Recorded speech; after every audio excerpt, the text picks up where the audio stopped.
सुगंधा और उसकी सास कांता के बीच एक अजीब सी जंग रहती थी। ये जंग थी किचन में कौन ज्यादा अच्छा काम करेगा और घर के सदस्यों के दिल जीतेगा। और उनकी इस जंग में हमेशा कुर्बान होते थे उनके दोनों पति। कैसे? आइए देखते हैं इस किचन पॉलिटिक्स की कहानी में। एक दिन किचन में, माँ जी, आज मैं बना रही हूँ मेथी की सब्जी। इस खाने से घर वालों के पेट की सारी समस्या खत्म हो जाएगी। और मैं बना रही हूँ तड़के वाली छाछ, जिसे पीते ही गैस की समस्या कभी नहीं होगी।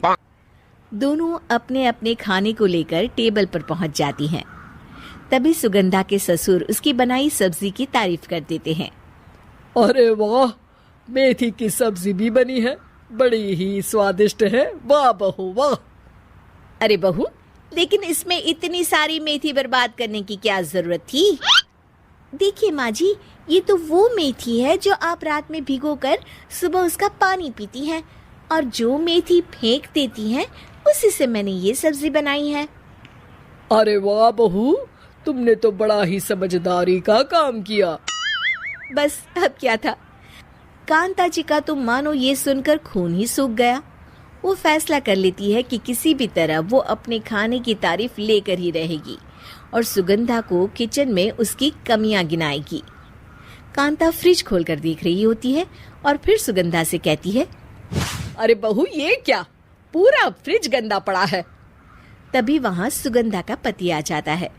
वो सुगंधा को डांट कर कहता है, सुगंधा, तुम्हें कितनी बार कह रखा है कि वायरस फैल रहा है, साफ सफाई का पूरा ख्याल रखना है, लेकिन तुम किचन में इतनी गंदगी रखोगी तो कैसे चलेगा।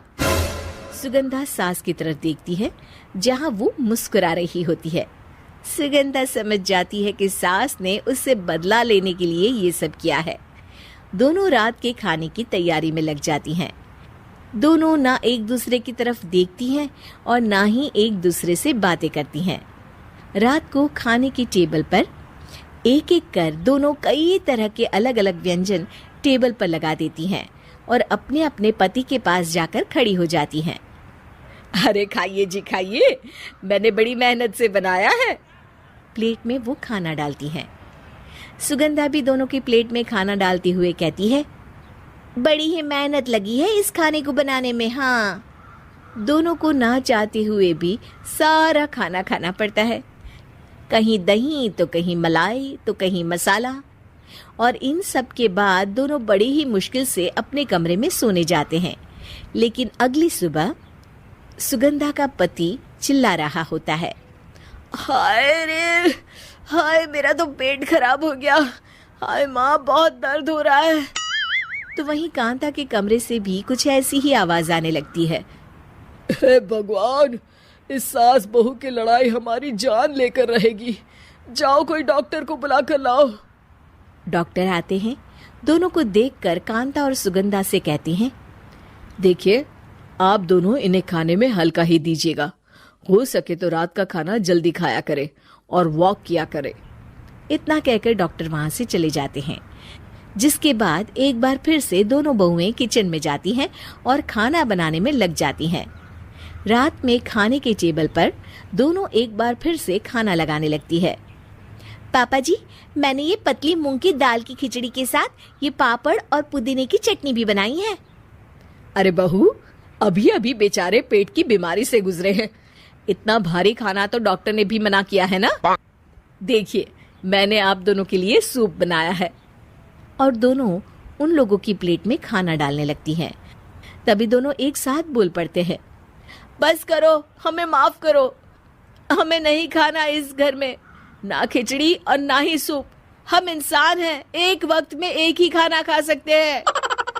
बस करो, हमें माफ करो। हमें नहीं खाना इस घर में, ना खिचड़ी और ना ही सूप। हम इंसान हैं, एक वक्त में एक ही खाना खा सकते हैं। इतना कहकर वो दोनों वहां से चले जाते हैं।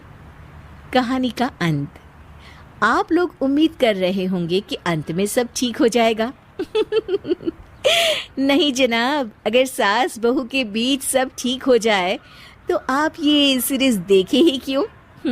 तो मजा लीजिए इस चैनल में सास बहू से जुड़ी कहानियों का, क्योंकि ये ऐसा रिश्ता है जिसकी मिठास उसकी खटास में हमेशा ज्यादा ही रहती है।